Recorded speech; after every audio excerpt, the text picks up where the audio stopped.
festive cheer, nearly festive cheer at the Villa Park for the Sheffield United travelling away fans, nearly getting their first away win of the season.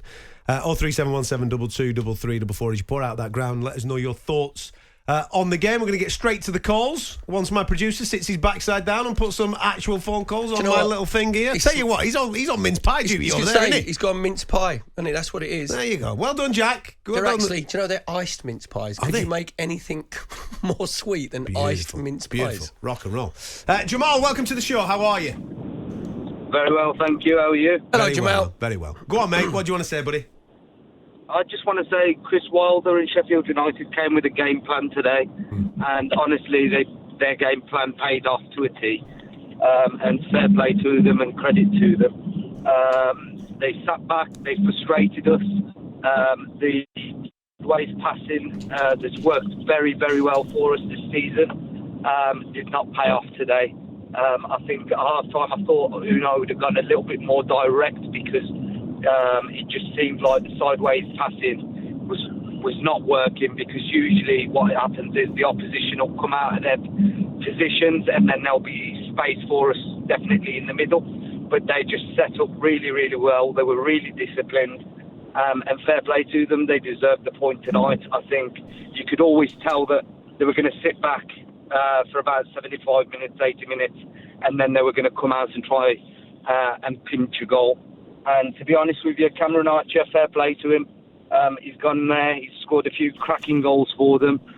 He's helped them pick up a few points. I can remember he scored twice against Everton for them this season. He's gone and scored his only chance of the game, really. And he was very, very clinical. He didn't celebrate. And I think the Villa fans, if they did, from what I could hear a few boos when he came off. And I think if they did boo him, they're an absolute disgrace in that aspect. Because that lad, he was never going to get an opportunity at the Villa. He's gone out to another Premier League team. There's a buyback clause, I believe, in his contract. He's gone out there to get some playing time. And he's doing very, very well. And if they've booed him, I think that's just an absolute disgrace, especially for a youngster that's come through the ranks. What do they expect him to do? Not go out there and be professional and score Jamal, the team that he's playing for. You're very balanced, by the way, and it's a brilliant assessment of the game. I thought maybe Unai Emery could have made his substitutions a little bit earlier. He waited until obviously 74th minute. But how would you feel if he would have celebrated his goal? I definitely wouldn't have appreciated it. And I'd have really? Why is that? Because Villa, you've just said yourself, Aston Villa have told him he's not good enough to get into their first team. So why shouldn't he celebrate against you? So why shouldn't he want to put it up your ribs? Because there's loyalty there. He's come through the ranks. So if he's shown respect by not celebrating against us, and for us to boo him when he's come off. Well, that's my point. That's an absolute disgrace. Right. So I think there's no loyalty in football. The Villa fans should have shown the loyalty, the same loyalty that he showed to us. They should have showed it back. That's what I'm saying. And I've actually criticised the Villa fans there. I haven't said. If he'd have celebrated, I wouldn't have basically been too pleased about it. Why? I'd have been a little bit disappointed, because at the end of the day, he's a player that's come through the Villa ranks. Right. I believe he's a Villa fan. It's very, very tough. It's like Jack Grealish, if he'd come to Villa Park and scored against the Villa, I very much doubt he'd celebrate. That's what I mean. I don't get it, because you've given 100% for the club that you've been playing for. Yeah. Every game that you've played, right? You've given 100%. Yeah. You move on and you're playing for another club. You give it 100% for them. So the hardest thing to do in football is score a goal. That's why everybody plays football.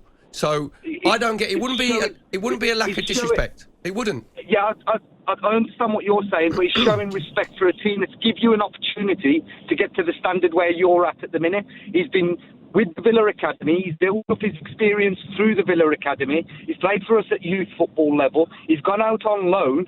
And Villa have stuck with him at that point. They've sent him out to a Premier League team and put a buyback clause in there for a reason, because we do believe he's going to be good enough. I think he's going to be the next Darius Vassell. And to be fair, he's gone out to Sheffield United with a buyback clause in there. For what reason do clubs have a buyback clause? Just in case. No. Jamal, it's not that you want him back. It's just in case he goes there and rips it up completely and he becomes worth 50, 60 million, they have the first And then option. what It's not happens- necessarily that they're going to take him back. But it gives us the first option on him because you can see there's talent. You don't put a buyback clause in every single player's contract that you sell, do you? I think most big clubs do these days, to be fair. No, and I- also, if I he was think- going to be that good, right, Yeah. and they thought he was good enough to Aston Villa, why wouldn't they keep him and develop him? Because if they've kept him enough to develop him, but they knew the game time was going to be very limited for him Because he's not good this enough. season, so they'd want him to go out and gain that experience. I'm not saying he's not good enough. For me, he is very good, and he could be playing in the Premier League on a regular basis. But it doesn't mean where Villa are going at the minute, where we're aiming for Europe and progressing in that direction. Is he quite at that level to make that cut? It's like Man City with Douglas Luiz. They sent him out. They sold him to us. They put a buyback clause in his contract. He's tearing it up at the moment. Yesterday wasn't his best game, and that was because of Kamara being out and suspended. But there's clubs like Arsenal, Liverpool, Man United that are sniffing around him. Man City didn't trigger the buyback clause, but do you think he's good enough to play for Man City at the moment? I think when Rodri's out, I think he'd be in with a shout to be in that Man City midfield. When you look at the likes of him playing two centre-backs there, Pep and Man City, Douglas Luiz would do a job in that centre midfield when Rodri's out. But that doesn't mean he's not good enough. It does at the moment. Yeah, At the you're moment. saying that he is not good enough because what Yeah. you're saying that he only gets in if Rodri's out, Yes. so he sits on the bench. What do you mean? But you're Well, saying... you're saying the reason why he's gone from Manchester City is because he can't get in Man Manchester City's City's team. first There's team. too many And players. you've just said that. I'd play him alongside Rodri. No, Yeah, but that's not how they play. No, Jamal. I wouldn't play him with a Kanji. I wouldn't play a Kanji over him. No, Jamal. In that midfield. Jamal, That's you're not how missing they the play. point. Jamal, Pep Guardiola thinks that he's not good enough to get in Man City's team. And then he plays John Stones in there. Well, in front Pep's, of him. Pep's opinion, not Jamal from Birmingham's opinion. Fair enough. I'll go with mate. Pep, Jamal. That's right. Fair enough. I Good appreciate points, your though. call, man. Good points. 03717223334. Ben, what do you want to say, mate? Evening, lads. You all right? All right, Yeah, Ben. good, man. What do you want to say, Ben? Joe, all I can say is that Chris Wilder's done an absolute bit here. He's brought his Christmas tree formation to Villa Park, and it's absolutely trounced us, to be honest. Well, it's not. You've drawn the game 1-1. You're joint You've not top. lost. Well, You're only in second place on goal difference, mate. You've got the same amount of points as Arsenal at the moment. Well, Joe, top respect to Arsenal then for being as good as us. What's that? What I will say is VAR, the decision today was... I've seen worse, I've seen better. The fact that their centre-half's all over Ramsey before the foul on the goalkeeper, which was a very soft foul in my opinion, it's disgraceful, I'll be honest. It is disgraceful. Was you saying that VAR was disgraced in the Arsenal game? No. No. Well, you can't have it both ways. You can't have it both ways. When they give Havertz handball, mate, what were you thinking at that time? VAR. Yeah. It was a weird. It was more like a ping pong match of a handball. To be honest with you, it came off like what? Yeah, but when they gave it. They ruled the goal out in your favour. Yeah. So VAR was That's working fair well enough, then. that's fair enough. What I'm saying is that it should have gone our way. I'll be honest with you. What? The Havertz one should have gone your way. No. Tonight's one. Yeah, The Fodringham. Yeah, but you can't have it both ways. You got one. So you're saying that the Havertz one that you shouldn't have got that one. Is that what you're saying? No. You shouldn't have got No, it. you should. But actually, you should. VAR was working correctly then because by the law, It is technically, his out, it counts as out. You should have had a penalty against you with Douglas when he booted Gabriel Jesus' calf. They didn't give that. They didn't say that was clear and obvious. So, as fans, you can't say, "Oh, VAR is great." Well, you can actually. It's what you do. VAR is great when it goes for your team. Yeah. When it doesn't, the reason you didn't win the game tonight, Ben, to be fair, is because you didn't have enough creativity to break Sheffield United down. And when you're playing, which you are now, a top team, you're going to see if you get yourself in the Champions League position. Because I don't think your squad depth is enough, to win the Premier League. But when you're playing teams like this, those half chances you had in the first half, Ollie Watkins hooked it over the bar, didn't he, from the corner. Diaby had a great chance, which was a really good save from Foderingham down to his left-hand side. At that level now, they're the chances that you have to take because teams are going to you're going to have to try and break them down. because of how brilliant you've been at Villa Park. Oh yeah, Fortress Villa Park is still Fortress Villa Park in my opinion.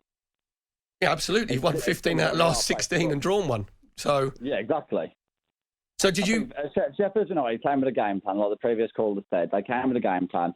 They parked the bus, 5 at the back, 4 in midfield, and it was everybody behind the ball until Cameron Archer scored, and then it was even worse. Right, but it's up to you to open them up, isn't it? I'm not being funny, right? That's welcome to the Big Boys League. Because all the top teams, whether it's Man City, that happens at City every week. At Liverpool, they're brilliant at Anfield. Teams like Man United did at the weekend, just come and sit. Arsenal have had that problem over the last probably 2.5 seasons. So now you're in the Big Boys League, which you want to be. That's what you have to face. You made a very good point earlier about squad depth. I don't believe we have got the squad depth to win the title, like you say. Champions League, we will have to make some signings in January. I think we missed Pau Torres tonight and Kamara. Pau Torres being out at the back with his cross-ball ability, pinging passes left, right and centre. I think Lenglet was great tonight, but I don't think he was quite Pau Torres. Because Pau Torres seems to have this ability to almost cross the ball, switching sides, and it's almost second nature for him. He can pick a pass before he's even played it. It's just incredible. His vision is incredible. And I think we missed that tonight. Fair. Matty Cash needs to stop checking inside as well, I'll be honest. I think he needs to carry on driving forward and get as big of an opportunity as possibly can. If Emery hasn't had a go at him tonight for that, then I'll be honest with you. Listen, you've won 15 on the spin and drawn one game at home, man. And you've got the same amount of points as Arsenal. Listen, you're flying. There's nothing really to moan about. You're going to have a little bump every now and again. Oh, yeah, definitely. I mean, Arsenal, Liverpool, they are in bumps. City are in bumps. Right. Are you in a title race? Oh, I think we'll have to see after January, to be honest. Okay. Are we in the title race? Do we have the squad depth? Right. Ring us in January and tell us if you're in a title race after this festive period, mate. Yeah. See what signings you make.